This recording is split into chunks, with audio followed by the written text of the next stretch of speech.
So today we're going to be changing out this PCV valve. I am consuming a lot of oil in this vehicle. That's a common symptom of having a stuck open PCV valve. So to get to the PCV valve, we're just going to pop the engine cover off. And just pop off. Basically there's 1, 2, 3, 4 places on this car.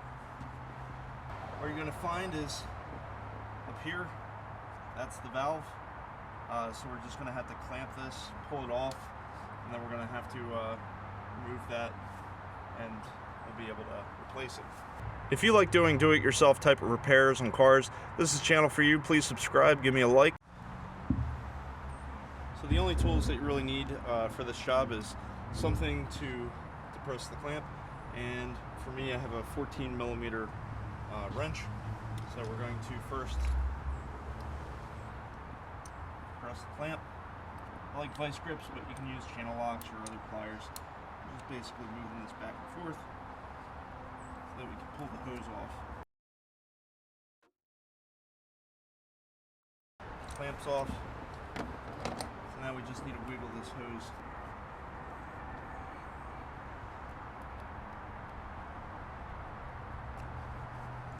So you can see I just wiggled that off. So that's our old valve. Now remember, generally engine blocks and things like that will be like aluminum, and these will generally be steel.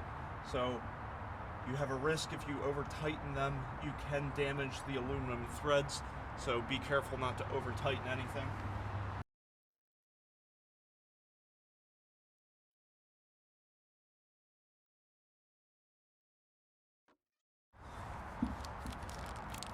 I'm just going to get the replacement part out.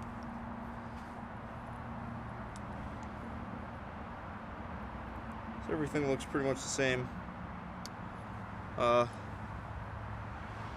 If this gets gunked up, one of the issues is that if it's stuck open, basically you'll start burning off a lot of extra oil because it's trying to relieve the pressure from the engine.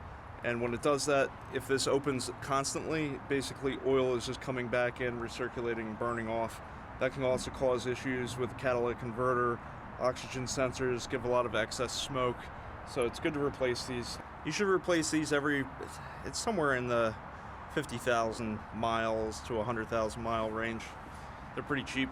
To install the new one, you just do it in reverse. Basically come in here, I'm going to screw this in. Same thing in reverse, just different angle. I'm just going to screw this in. Tighten it up. Again, watch out, these are made out of steel, whereas the engine block is generally made out of aluminum. So you don't want to over tighten it because you could damage the threads on the engine, or at least the valve cover.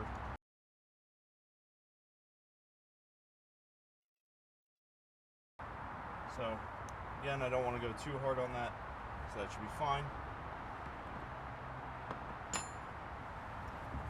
Now we have to replace this hose.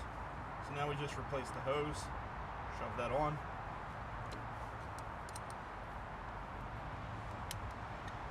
And then you're going to clamp this down and move it over to hold it and maintain the hose so it doesn't pop off.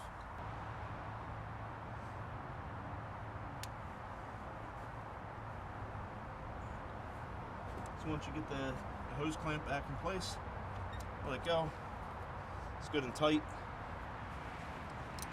So if you take a look, it's all back in place. So this is installed, have the hose and the clamp back in place, so you're good to go. So now all there is to do is put the engine cover back on. So again, you're going to line up these with these pegs.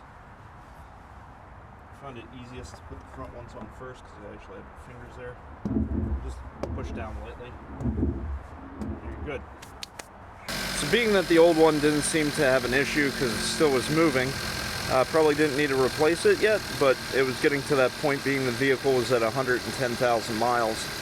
Hopefully you find this helpful. Hopefully this reduces my oil consumption a little bit. Thank you for watching. Please subscribe. Have a great day.